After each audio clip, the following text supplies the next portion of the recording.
Assalamu alaikum students. I hope you are all fine and you are enjoying the good days of your life. You are watching Ibex Education YouTube channel. Today our topic of discussion is life, age and the works of John Milton.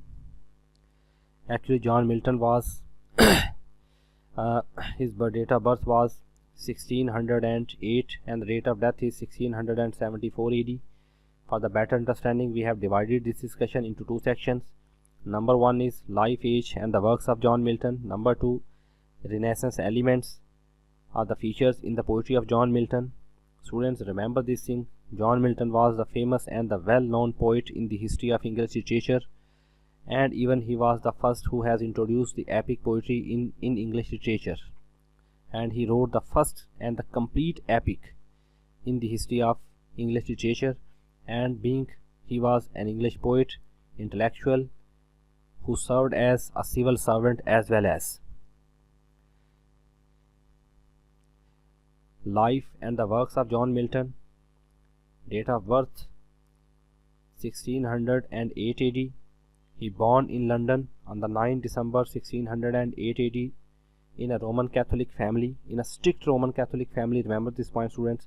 But his father, poet's father, who was a moneylender, whose father was a trader, a successful businessman, as well as he turned from the Roman Catholic to the Protestant, and the Protestantism was the emerging sect of the time, and this was a remarkable shift, remarkable change in the religious history of John Milton's family.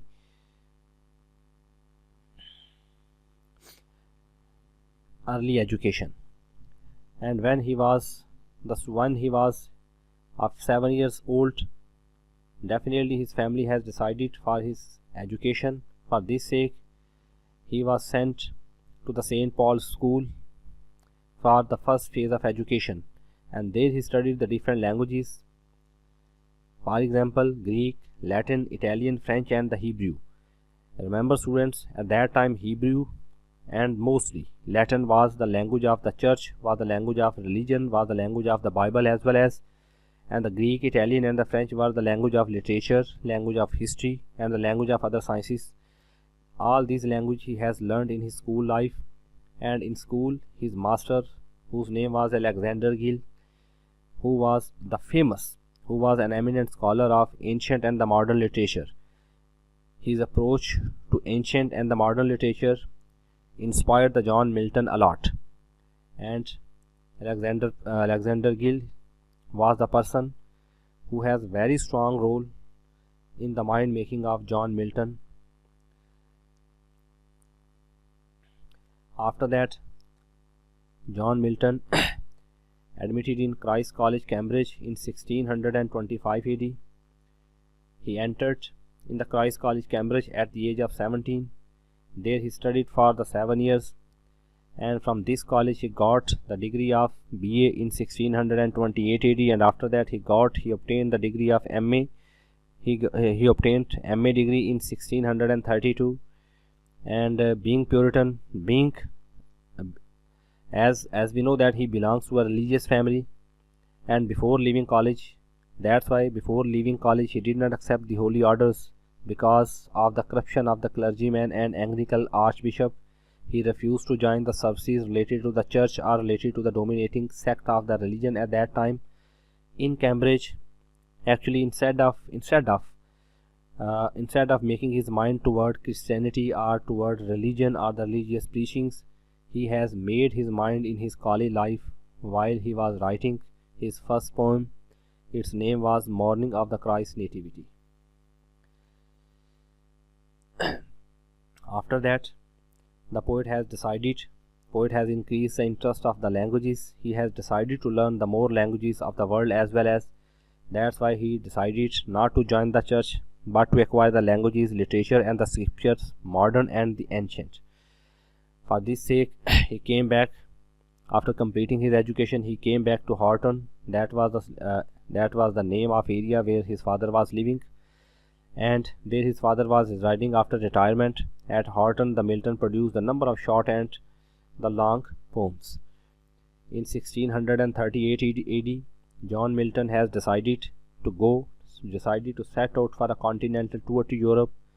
Milton set out for the continental tour to Europe, and first he reached in Italy and received by the renowned scholars and the poets.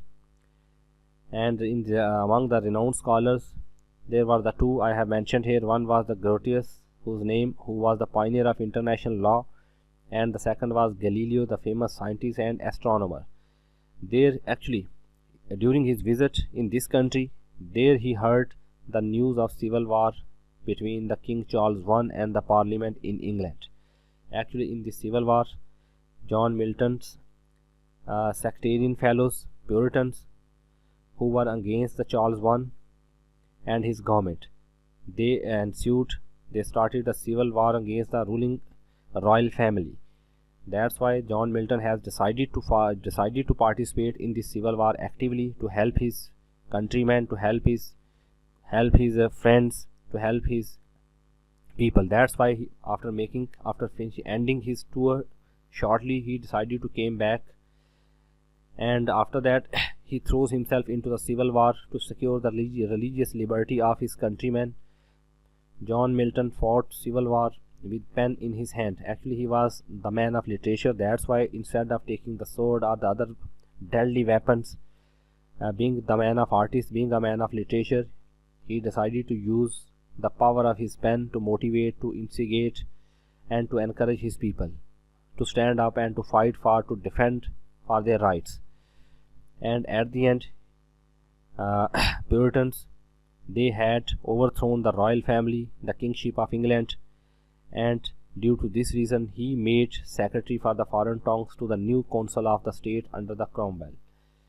He has been made as because he knew the languages, lot of different languages of popular languages of that time. That's why his companions made him the secretary for the foreign tongues in the new government.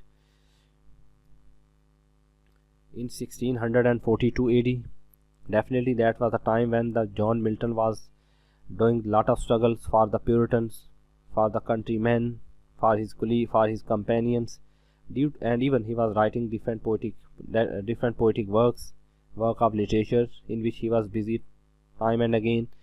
And this was a time when his physician warned him to stop his duties, to take rest, and not to give strain his eyes, just to maintain the partial vision. Actually, it was a time when John Milton was losing his eyesight day by day, even if we can say rapidly, that is not wrong. But he refused to put off his duties. He took a journey into a country. Suddenly he set out for a journey, and even his colleagues, his friends, no one knew that for what sake he went out for the journey. But after 1 month he came back. He set out for the journey as a bachelor man, but after 1 month he came back as a married man, and with his wife Mary. And after 1 month Mary went back, and on the lot of requests of the John Milton, she decided not to come back. And ultimately this matter was ended. This matrimonial relation was ended in divorce, and in 1652 Mary died. John Milton married Catherine Woodcock in 1956, and she too died in 1658. And after that, in third time he decided for the third marriage, and 1663 Milton married Elizabeth Minshall, 30 years younger than himself. And this was the time when the poet has lost his eyesight. And at this time, this was a time that brought a great decline in the life of poet. Actually, this was the time period 1660 was the time of restoration. Actually, in this time, when he was blind and when he was very old, this was the time when the kingship was restored, and the Puritans, their government that was established under the leadership of Cromwell, has been overthrown by the royal king and his companions and his followers. And this restoration brought miseries, worries in the life of poet. His friend sentenced to the death by the king. The Milton escaped death punishment luckily because of an amnesty given by the king. and this was the end of his political life as well as. Now he devoted himself and he devoted his life to muse, just to work on the poetry, and lost his eyesight completely. And this was the time when the John Milton has decided to write the Paradise Lost that he planned before, many years before.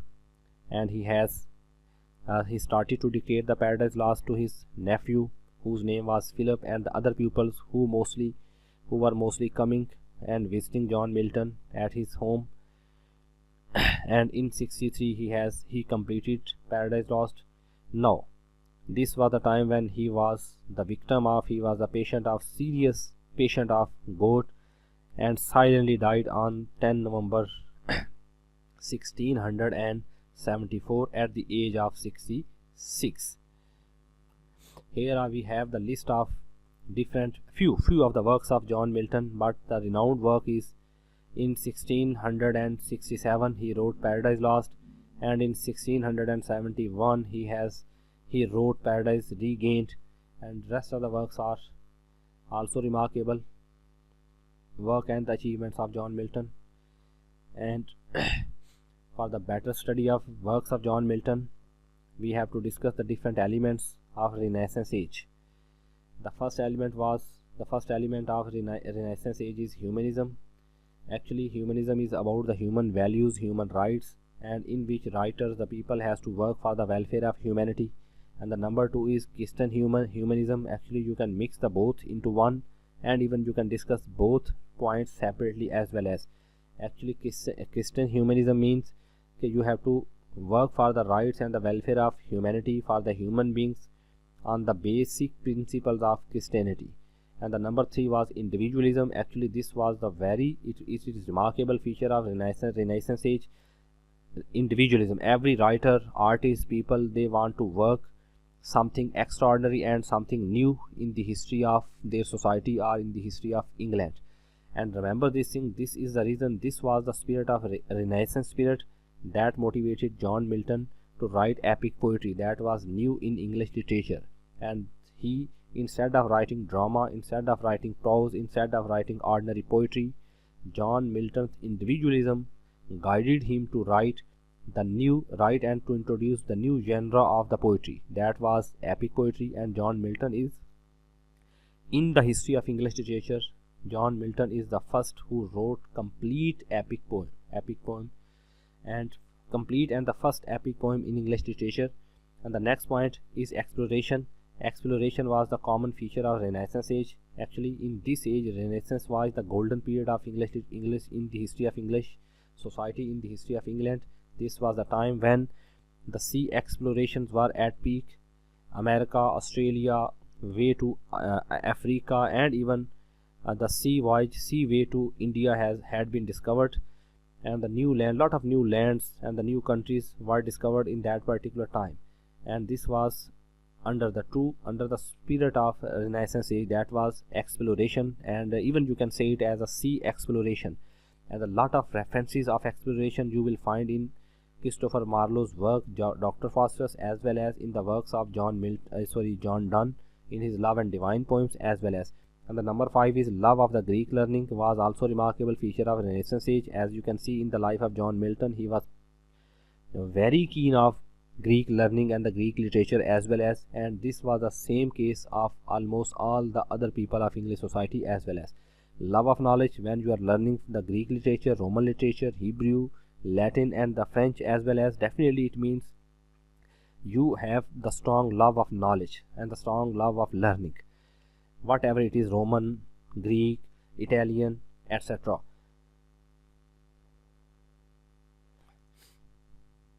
And the next is concept of superhuman, that was introduced in Renaissance age. Superhuman here means man, everyone wants to do work like the supernatural character, supernatural machinery, supernatural figures. Means they want to do something extraordinary that is impossible in the life of common man, that they want to see, that they want to do.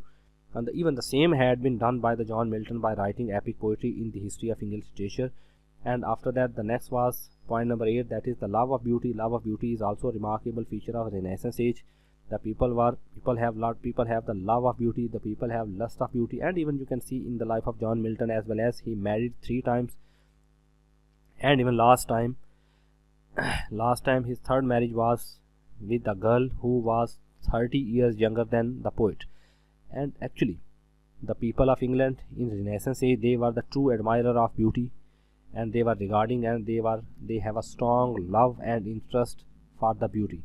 And the next is love of gold. Actually love of gold and the love of wealth, both are related to the materialistic or the utilitarian nature of the people of Renaissance age. At that time the people were working, people were trading for the gold just to collect maximum wealth for him and for his family members, etc. And these are the main features of Renaissance age that we have to see, even when we shall start to discuss Paradise Lost, text of the Paradise Lost. And there we shall see that almost all the features we can find easily, and there we have to trace them with references as well as. And this was the end of this discussion, students. Thank you very much, and thank you for watching Ibex Education. Thank you. Thanks a lot.